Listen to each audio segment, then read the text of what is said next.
Paz de Cristo para todos, amados hermanos. Qué bendición poderles saludar a cada uno de ustedes y saludando de una manera muy especial a todos los amigos que hoy están aquí en medio nuestro. Sean más que bienvenidos a este lugar, casa de Dios y puerta del cielo. Evangelio según Lucas, capítulo 14, verso 27. Saludando a mi pastor presbítero Felipe Mosquera, a hermana Mariluz, sus hijas, una especial para él y a nuestro pastor Ricardo, pastor asistente, saludando a nuestro hermano Erlis y el vocal de aquí de discipulados, muy especial para él, todo su equipo de trabajo. Y para mí es una bendición poder hacer parte de este precioso programa en esta hora. Lucas capítulo 14, el verso 27. Vamos a leer la palabra de Dios, texto conocido por todos los lectores, dice de la siguiente manera: y el que no lleva su cruz y viene en pos de mí, no puede ser mi discípulo. Amén. Pueden sentarse en un fuerte gloria a Dios. Bueno, felicitando de una manera muy especial a los 14 graduandos en esta hora, saludo especial para ellos. Bendición verles, bien elegante, bonito, de los presentados, qué bendición. Es una tremenda bendición. Bueno, en esta hora, queridos hermanos y amigos presentes, con la ayuda de Dios quiero dar una enseñanza y la he titulado De creyente a discípulo. ¿Ven? De creyente a discípulo. Vamos a ver qué diferencia hay entre ser creyentes y ser discípulos. Ahora, a manera de introducción, quiero comenzar diciendo el propósito por el cual se escribe el Evangelio según Lucas. Recordemos que todo libro en la Biblia se escribió con un propósito claro y definido. Ahora, cuando nos vamos al Evangelio según Lucas, nos encontramos que este Evangelio se escribió con el propósito de presentar un informe detallado de la vida de Cristo y a este como hombre y perfecto Salvador. Ahora, ¿por qué Lucas se da la tarea de presentar un informe detallado? ¿Por qué detallado? Cuando usted lee los evangelios y hace un paralelo leyéndolo, se va a encontrar que Lucas dice cosas de Jesús que no dijo ni Mateo, ni Marcos, ni Juan. Por eso Lucas se da la tarea de presentar a Cristo como hombre perfecto y salvador. La pregunta es, ¿por qué? Porque resulta que Lucas era griego, lo que quiere decir que este evangelio él lo escribe a los griegos. Ahora, ¿y por qué Lucas presenta a Cristo como hombre y perfecto Salvador? Porque en la eterna búsqueda de la mitología griega, para ellos era muy importante buscar, encontrar al hombre perfecto. Por eso Lucas le dice a los griegos: vea, señores, les tengo al hombre perfecto y su nombre es Jesucristo de Nazaret. Recordemos que Lucas era médico, era historiador, era un cristiano gentil, era de Antioquía, no de Antioquia, no, de Antioquía, lo que hoy se conoce como el país de Turquía. Recordemos que Lucas es el único autor gentil del Nuevo Testamento y también escribió el libro de Hechos de los Apóstoles. Ahora, como estamos hablando y estamos en un programa de discipulado, vamos a definir el término discipulado. El discipulado es el ADN del mandato de nuestro Señor Jesucristo.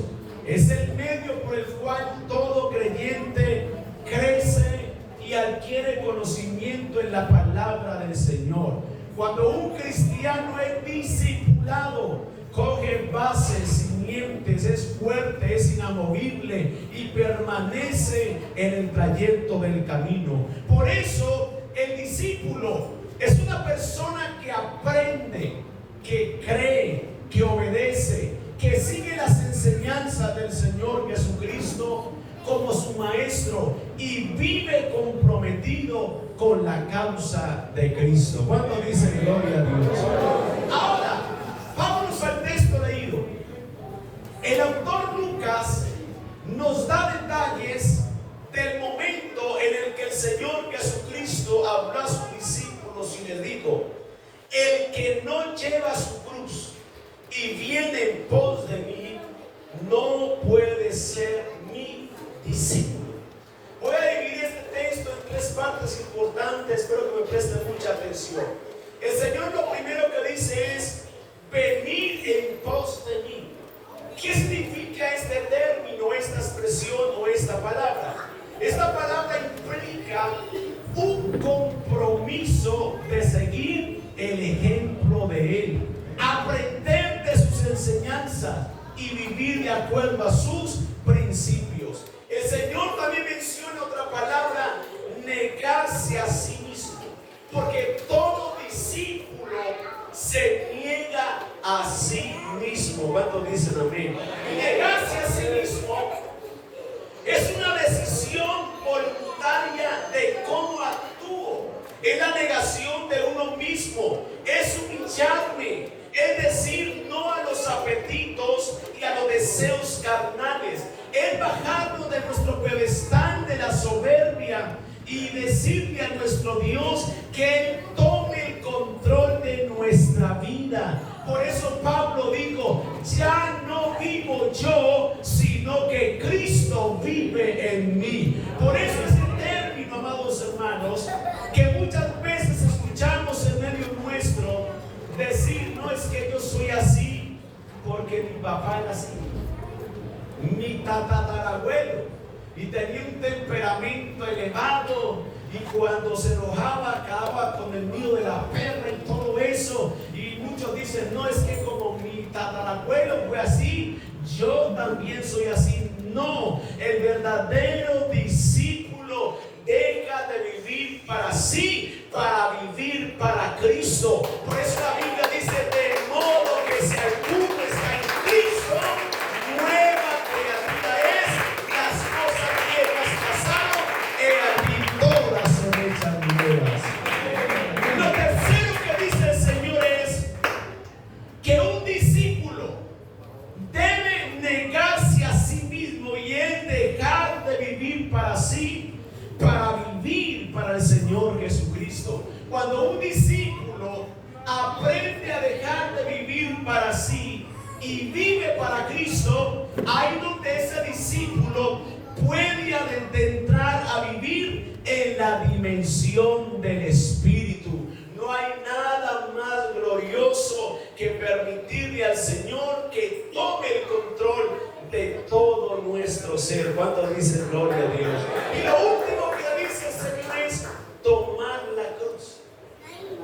O sea que un discípulo debe tomar la cruz de Cristo. Ahora, ¿qué significa este término? Yo me dio la oportunidad, amados hermanos, en algún momento se los he comentado, de trabajar en el distrito 23, el Amazonas.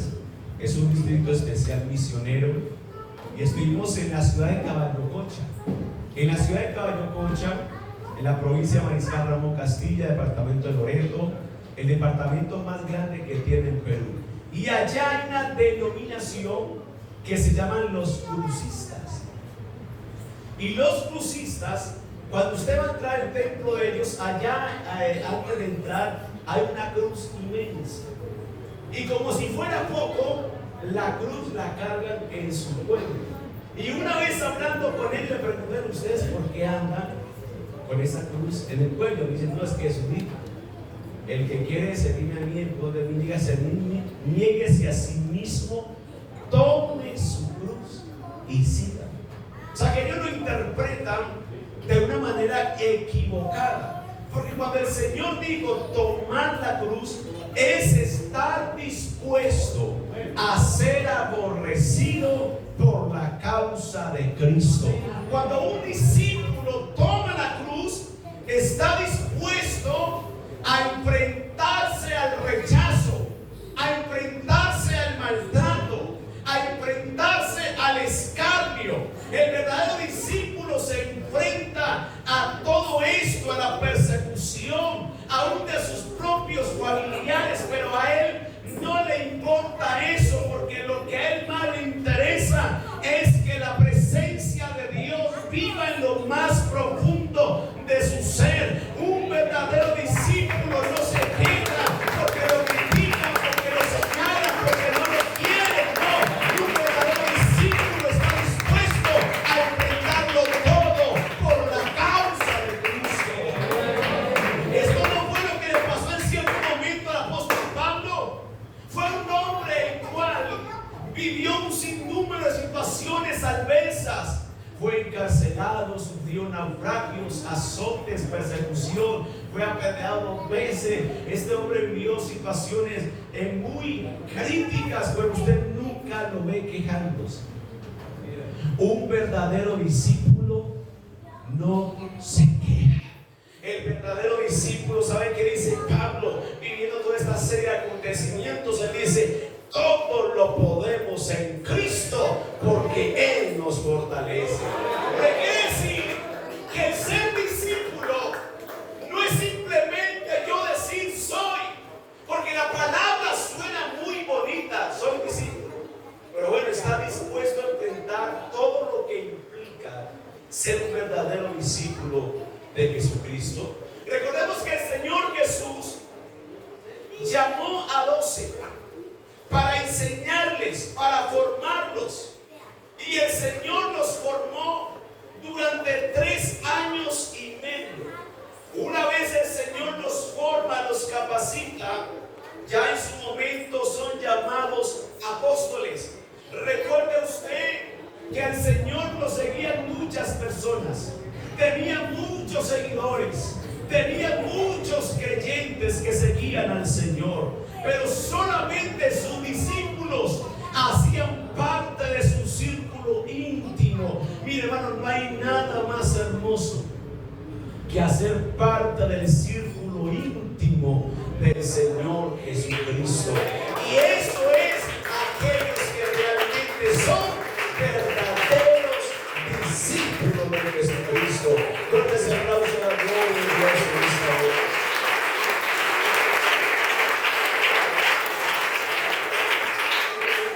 Mi hermano, todo discípulo es un creyente, pero no todo creyente es un discípulo. Mire usted lo importante de nosotros mirar estas connotaciones. Como un ejemplo, en cierto momento al Señor Jesucristo lo seguía más de 5,000 personas. El primero que tuvo una media iglesia fue el Señor Jesús. Más de 5,000 lo seguían.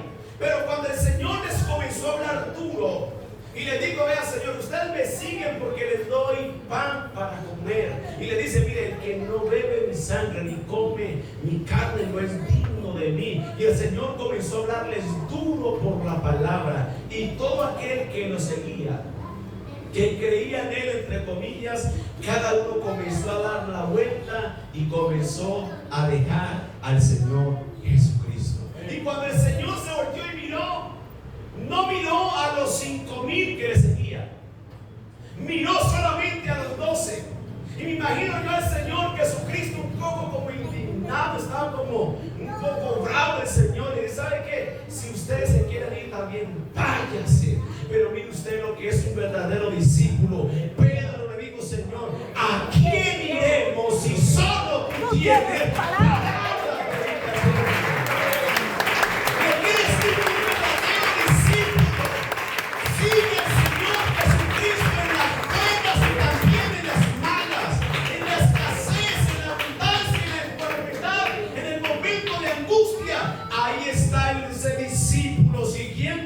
A su Señor todos los días de su vida. Por eso todo discípulo es un creyente, pero no todo creyente es un discípulo. Es importante aclarar que el discípulo no nace, sino que se hace. San Mateo 4:19 dice la Biblia: andando Jesús junto al mar de Galilea, vio a 2 hermanos, Simón llamado Pedro y Andrés su hermano, que echaban la red en el mar, porque eran pescadores de hombres. Y les dijo Jesús: venid en pos de mí. Mire el término, y os haré.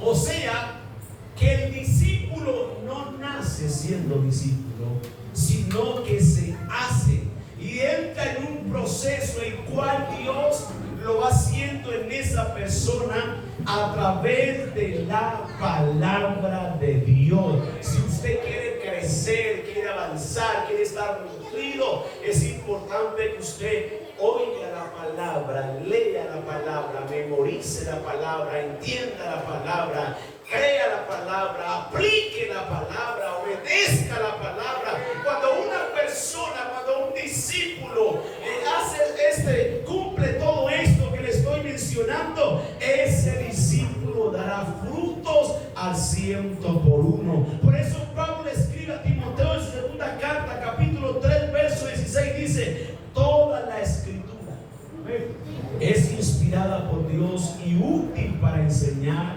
para redarguir, para corregir, para instruir en justicia, a fin de que el hombre de Dios sea perfecto, enteramente preparado para toda buena obra. ¿Quién hace esto? Dios, a través de su palabra. ¿Por qué? Porque la palabra de Dios es viva, es eficaz, es más cortante que toda espada de dos filos, que penetra hasta partir el alma, el espíritu, las coyunturas, los tuétanos, y discierne los pensamientos e intenciones de los corazones de los hombres.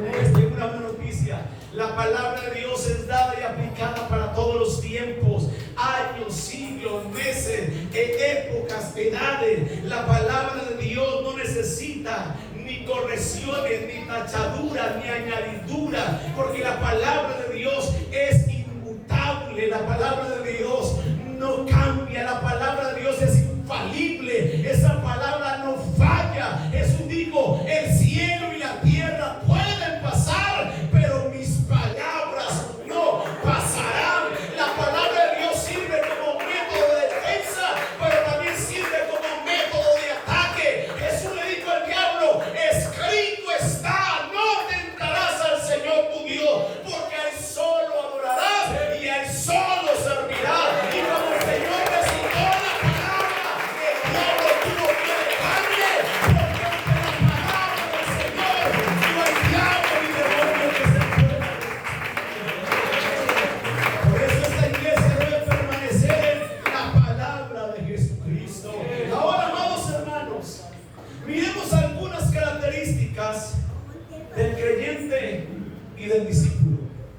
El creyente entrega parte de sus ganancias, pero el discípulo entrega su vida al servicio del Señor. Mira la historia en la Biblia de un discípulo llamado Esteban. Hechos de los Apóstoles, capítulo 7, a partir del verso 59, se va a encontrar que este hombre hablaba con tanto poder, que dice la Biblia que su rostro era como el rostro de un ángel. Y cuando él hablaba esa palabra, ellos los ponía incómodos, se querían tapar los oídos porque les hablaba como alguien que tuviera autoridad. Y dice la Biblia que cuando este hombre predicaba, a él no le importaba lo que tal vez seguramente en los de su época, las principales autoridades religiosas, no le importaba, porque él podía morir el instante, pero a él no le importó. Lo sacaron fuera de la ciudad para apedrearlo, pero nunca vemos a Esteban quejándose. Él, por el contrario, dice la Biblia que cuando lo estaban apedreando, él invocaba al Señor Jesucristo y decía: Señor, recibe mi espíritu. Y puesto de rodillas clamó a gran voz y le dijo: no les tomes en cuenta, Señor, este pecado. Y habiendo dicho esto, durmió. ¿Por qué? Porque el verdadero discípulo lo da todo por la causa de Jesucristo. Mi pregunta es: ¿estás dispuesto tú a entregarlo todo por la causa de Cristo? El creyente suele esperar panes y peces, pero el discípulo va y pesca a esos peces los cuales están necesitando. El creyente lucha por crecer, pero el discípulo por reproducirse. El creyente busca que lo anime. El discípulo anima a otros. El creyente murmura y reclama, pero el discípulo obedece y se niega a sí mismo. El creyente suele ser condicionado por las circunstancias, pero el discípulo aprovecha las circunstancias para ejercitar la fe. Y un verdadero discípulo no detiene nada ni nadie, aunque esté en la mala, aunque esté en momentos difíciles, las circunstancias para él no lo acongojan. Lo que le pasó en cierto momento a un hombre que no tenía nada, había escasez en Israel, y él miró los labrados, no daba mantenimiento, las vacas no estaban en los corrales, las ovejas eran quitadas de la majada, y él dijo: con todo y esto yo me gozaré y me alegraré en el Dios de mi salvación. No lo mueven las circunstancias. Al creyente sí. El creyente busca en la palabra promesas para su vida, pero el discípulo busca vidas para que se cumplan las promesas de Dios. El creyente piensa en el yo, el discípulo piensa en nosotros.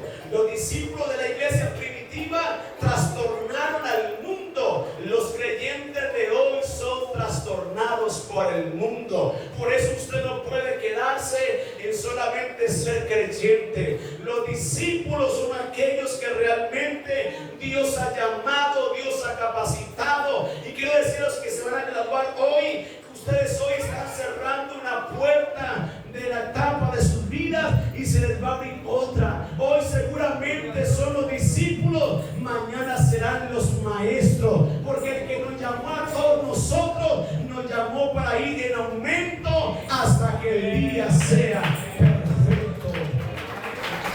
Y ya para ir terminando, la meta, del creyente es ganar el cielo. Amén. Pero la meta del discípulo es ganar almas para el cielo. El creyente necesita campamentos y campañas para animarse, pero el discípulo vive en campaña porque está animado. El creyente espera un avivamiento, pero el discípulo produce y vive en avivamiento. El creyente se aparta del camino fácilmente, pero el discípulo persevera hasta el final. El discípulo ve lo que otros no pueden ver. ¿Cuántos dicen gloria al Señor? Usted lo ha mirado en la iglesia que hay gente que ve lo que otros no pueden ver y hace lo que otros no pueden hacer, y van donde otros no pueden ir. Y la pregunta es: ¿en qué consiste eso? Y muchos osados se han, perdónenme la expresión, atrevido a decir que Dios es rosquero o hace acepción de personas, pero no es eso. Recuerde usted que de los 12, el Señor tenía a 3 que estaban más cerca de él. Amén. Pedro, Juan y Jacobo. Y el Señor un día le dijo: subamos al monte. Y cuando subieron al monte, dice la Biblia, que el Señor se les transfiguró delante de ellos. Y dice la Biblia que su rostro resplandeció como el sol y sus vestidos se hicieron blancos como la luz. Mire, Pedro, Juan y Jacobo miraron lo que otros no pudieron ver. Por eso Juan en el capítulo 1, verso 14 tiene que decir: y vimos su gloria, gloria como la del unigénito del Padre, lleno de gracia y de verdad. Entre usted y yo, hermanos, nos acerquemos a la presencia del Señor. Más es extraordinario de él, Señor. Fuertes aplausos a la gloria y la gracia del Señor.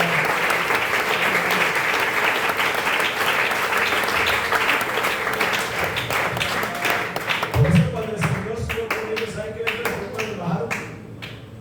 No le cuenten a nadie. palabras, coman callado. Por eso no hay nada más hermoso que uno vivir en la presencia del Señor. Conclusión. Pregunta a reflexionar. ¿Eres simplemente un creyente o eres un verdadero discípulo de Jesucristo? Jesús dijo en San Juan 8:31. Dijo entonces Jesús a los judíos que habían creído en él: si vosotros permaneciereis en mi palabra, seréis verdaderamente mis discípulos. Dios hoy no quiere creyentes, quiere discípulos, porque el discípulo vive comprometido, el discípulo está ahí, el discípulo entrega todo, el discípulo no critica, el discípulo no señala, el discípulo está ahí para ayudar a otros, está ahí para orar, para interceder, para servir. El discípulo está ahí en las buenas y en las malas. Por eso Dios en cierto momento le dijo a los que le seguían: el que no lleva su cruz y viene en pos de mí no puede ser mi discípulo. Muchos piensan que la vida cristiana es color de rosa, y no quiero decir que sea mala, no. Y muchos piensan que tener a Dios significa no tener tormenta. Tampoco es verdad. Tener a Dios significa tener paz en medio de la tormenta. Eso no hay nada más glorioso que tener a Jesucristo en nuestra vida. Por eso hay una gran diferencia entre ser creyente y ser discípulo. ¿Quiénes serán salvos? Los discípulos. Que el Señor nos ayude a todos los que estamos reunidos en esta hora a cada día perseverar en este discipulado, en el cual tenemos a nuestro Señor Jesucristo como el Maestro de maestros. Cada vez que usted lo escucha a Él, amado hermano, el que aprende a escuchar a Jesús, escucha lo que le va a decir: nunca jamás van a fracasar. Por eso que nunca usted y yo dejemos de oírlo a Él. Señor Jesús, en esta hora te damos gracias por la palabra que ha sido predicada.